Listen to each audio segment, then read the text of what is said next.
एक बार की बात है, एक आलसी व्यक्ति एक बौद्ध भिक्षु से कहता है, मुनिवर मेरे पास बहुत आलस्यपन है, जिसकी वजह से मैं अपने जीवन में जो करना चाहता हूं वह कर नहीं पाता हूं, मुझे कुछ रास्ता दिखाए।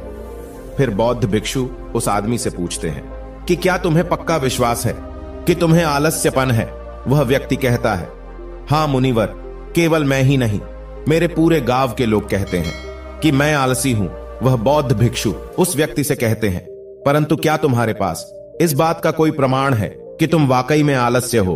वह व्यक्ति कहता है, हां मुनिवर। फिर बौद्ध भिक्षु कहते हैं, क्या प्रमाण है कि तुम आलसी हो?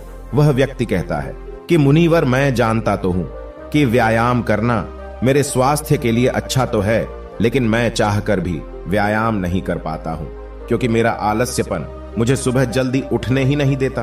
फिर वे बौद्ध भिक्षु कहते हैं, अच्छा तो तुम ऐसे आलसीपन से परेशान हो? व्यक्ति कहता है, हां मुनिवर। बौद्ध भिक्षु कहते हैं, परंतु क्या तुम जानते हो कि आलस्य होता क्या है? वह व्यक्ति कहता है, मैं ये तो नहीं जानता कि आलस्य का क्या है, परंतु यह जो भी है बहुत ही बुरा है।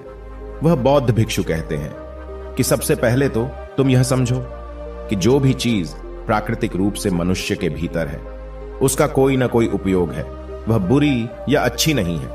आलस एक भाव है, एक विचार है, जिसे जाने अनजाने में हम खुद ही पैदा करते हैं। वह व्यक्ति पूछता है, परंतु वो कैसे मुनिवर? फिर बौद्ध भिक्षु कहते हैं, आलस्य पैदा होने के दो ही कारण हैं, पहला शारीरिक और दूसरा मानसिक। जब हम शरीर को कोई ऐसी भोजन देते हैं जिसके खुद के भीतर कोई ऊर्जा नहीं है, तब भी हमारे शरीर के भीतर आलस्य पैदा होता है, क्योंकि यह शरीर ऊर्जा से चलता है और जिस तरह की ऊर्जा हम उसे देते हैं यह उसी तरह का बर्ताव हमारे शरीर से करता है।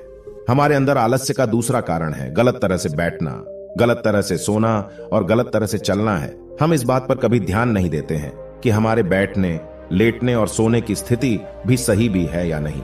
अगर तुम गौतम बुद्ध को देखोगे तो तुम पाओगे कि जब वह बैठते हैं तो उनके रीढ़ की हड्डी बिल्कुल सीधी होती है। जब वो सोते हैं तो उनके शरीर के किसी भी अंग में कोई दबाव नहीं होता है और वे जब चलते हैं उनके दोनों कदमों के बीच एक तालमेल में नजर आता है। यह जरूरी नहीं है कि हम बुद्ध को सुनकर ही समझें। अगर कोई समझना चाहता है तो सिर्फ उन्हें ध्यान से देखकर भी बहुत कुछ समझा जा सकता है। शारीरिक स्तर पर आलस्य का तीसरा कारण है सुबह जल्दी ना उठना। यह सुनकर वह व्यक्ति कहता है, हां मुनिवर, मैं सुबह जल्दी उठ ही नहीं पाता हूं। वह बौद्ध भिक्षु मुस्कुराते हैं और कहते हैं कि तुम सुबह जल्दी तभी उठ सकते हो जब तुम रात को सोने का एक सही समय निर्धारित कर लोगे। बौद्ध आश्रमों में प्रत्येक बौद्ध भिक्षु को अनुशासन का पालन करना होता है, क्योंकि अनुशासन हमारे जीवन में संतुलन लाता है।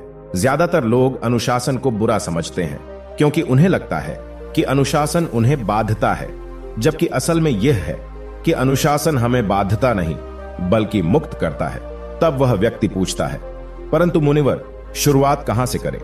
वह बौद्ध भिक्षु कहते हैं कि शुरुआत सही तरह से भोजन करना, बैठने, लेटने या चलने, सुबह जल्दी उठने की आदत डालनी पड़ेगी। जो भी तुम इस समय कर रहे हो उसे ध्यान से करो। पहले तुम मन के स्तर पर आलस्य को समझो। वैसे तो ज्यादा स्थितियों में मन शरीर के कारण आलस्य पैदा करता है। मानसिक आलस्य का पहला कारण है हमारे पुराने गलत विश्वास। हमें लगता है कि हम पिछली बार भी नहीं कर पाए थे, इसलिए इस बार भी हमसे नहीं होगा। हम इस बात को नहीं देखते हैं कि इस बार और पिछली बार में बहुत अंतर है। अब हम मानसिक तौर पर वह नहीं है जो पहले थे। अब सब कुछ बदल चुका है। जब हम अपने आप को काबिल नहीं समझते तब आलस हम पर हावी हो जाता है। दूसरा कारण है आलसी लोगों का साथ देना। कभी कभी ऐसा होता है कि आलस्य हमारे भीतर नहीं होता, परंतु दूसरों लोगों से वह हमारे भीतर आ जाता है। ऐसा इसलिए होता है क्योंकि हम आलसी लोगों की संगति करते हैं। वह व्यक्ति कहता है कि हां मुनिवर, ये एकदम सत्य है, ये बात तो मैंने भी अनुभव की है। वह बौद्ध भिक्षु कहते हैं, तीसरा कारण है मन का स्पष्ट ना होना। मान लो तुम एक जंगल में खो गए हो और शाम होने वाली है। तुम्हें यह नहीं पता है कि तुम्हारा घर किस दिशा में है, तो क्या ऐसी स्थिति में तुम आलसी बनकर लेट जाओगे या फिर अपने घर की तलाश में निकल पड़ोगे? वह व्यक्ति कहता है कि मैं घर की तलाश में निकल पड़ूंगा। तब वो बौद्ध भिक्षु कहते हैं कि अगर खूब प्रयास करने के बाद भी तुम्हें तुम्हारे घर का रास्ता नहीं मिला तो तब तुम क्या करोगे? वह व्यक्ति कहता है, मैं फिर भी तलाश में लगा रहूंगा, क्योंकि मेरे पास उसके अलावा और कोई विकल्प ही नहीं होगा। वह बौद्ध भिक्षु कहते हैं, मनुष्य को आलस्य तभी पकड़ता है जब उसके पास कई विकल्प होते हैं। अगर किसी के पास सिर्फ एक ही विकल्प है तो उसका मन पूरी तरह से स्पष्ट होगा। अगर तुम अभी व्यायाम नहीं कर पा रहे हो तो उसका कारण तुम्हारे नजर का स्पष्ट नहीं होना है। तुम अभी भविष्य में होने वाले रोगों को नहीं देख पा रहे हो, तुम अभी उन रोगों से होने वाली पीड़ा को महसूस नहीं कर पा रहे हो। वह बौद्ध भिक्षु आगे कहते हैं कि आलस्य का चौथा मानसिक कारण है किसी काम को करने की कोई वजह ना होना। मान लो तुम एक रास्ते से कहीं जा रहे हो और बहुत देर तक चलते चलते तुम कहीं थक जाते हो। अब तुम्हारा और चलने का मन नहीं कर रहा है, तुम्हें आलस्य आ रहा है।